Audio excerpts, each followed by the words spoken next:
Tika dipaksa pura-pura akur dengan istri kedua pesulap merah, Pilu alami tekanan batin sebelum wafat.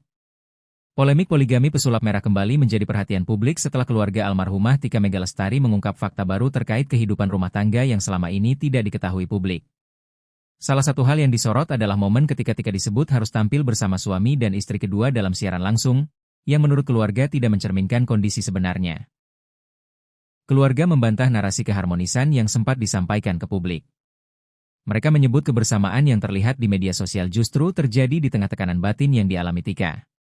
Dalam pandangan keluarga, Tika berada pada posisi sulit karena harus menunjukkan sikap seolah menerima keadaan saat tampil bersama pesulap merah dan Ratu Rizky Nabila. Dia katanya dipaksa harus live bertiga, berpura-pura bersifat akur gitu, ucap ibu almarhumah. Selain itu, Ibu Tika juga menegaskan bahwa putrinya tidak pernah mengetahui rencana pernikahan kedua sang suami sejak awal, apalagi memberikan izin. Di mana ada, seorang istri merestui suaminya menikah lagi. Tika, awal mulanya nggak tahu bahwa beliau sudah menikah lagi, kata mertua pesulap merah ini. Dalam tayangan Rumpi No Secret, Ibunda Tika kemudian mengungkap berbagai hal yang menurutnya selama ini dipendam sang anak, termasuk tekanan batin yang dialami sebelum wafat.